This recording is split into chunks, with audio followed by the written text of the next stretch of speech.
Halo, Assalamualaikum warahmatullahi wabarakatuh. Selamat pagi, selamat siang, selamat sore, selamat malam. Dimanapun kalian berada, semoga dalam keadaan sehat selalu. Oke, baik, di sini saya akan menjelaskan secara singkat mengenai micro sustainable housing. Baik, sebelumnya izinkan saya untuk memperkenalkan diri. Saya Apriliana Nikita Santosa, mahasiswi Universitas Internasional Semen Indonesia yang sedang menempuh mata kuliah Komunikasi dan Presentasi Bisnis dengan dosen pembimbing Bu Oki Putri Prasuti SDMT.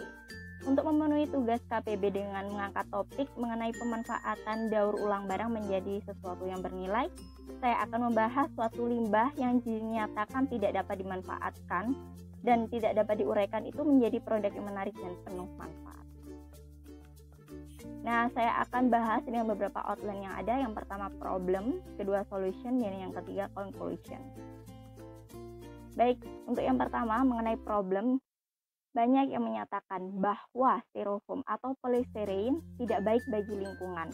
Karena jika styrofoam tidak dimanfaatkan kembali dan berakhir di lingkungan atau di TPA begitu saja, dan tidak dapat diuraikan selama 1 juta tahun lamanya.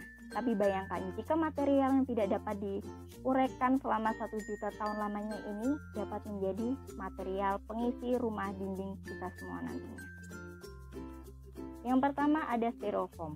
Pemkot Bandung mencatat bahwa sampah berbahan styrofoam di wilayahnya mencapai 20 juta ton per bulan. Dan untuk plastik polystyrene, Indonesia memproduksi 1,60 juta ton plastik per tahun dan sebagian besar berakhir di lingkungan begitu saja.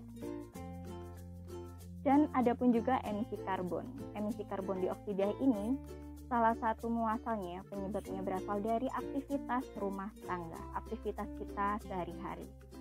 Nah, dari beberapa studi case yang ada di Indonesia tersebut, ada pun salah satu solusi yang begitu menarik yaitu row house.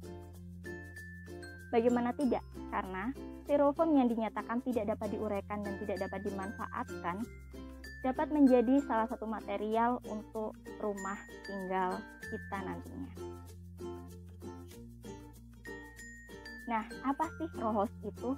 Row house merupakan rumah mikro pertama di Indonesia yang menggunakan material daur ulang yaitu recycled styrofoam atau plastik berbahan polystyrene.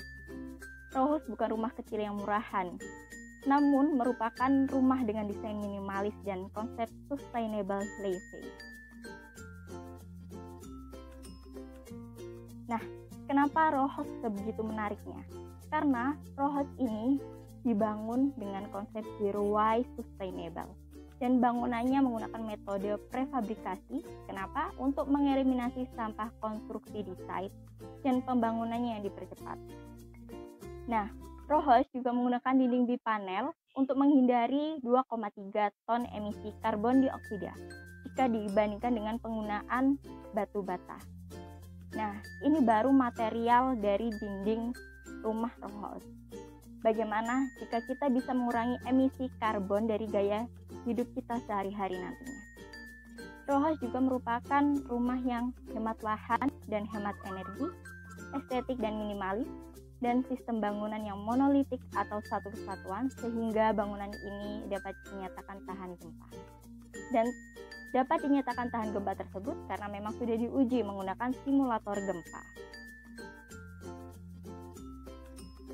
Baik, kita akan melihat cuplikan dari pembuatan row house ini yang menjadi material dinding rumah, styrofoam yang dicacah menggunakan mesin tadi dan ditampung pada tabung besar ini.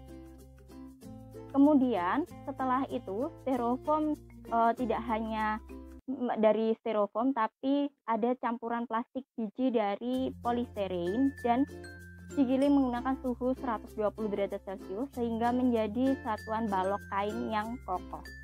Dan pengokohan ini juga dilapisi oleh pelapis besi baja dan lapisan tertentu. Baik, sangat menarik bukan? Styrofoam dapat menjadi bagian dari rumah kita nantinya.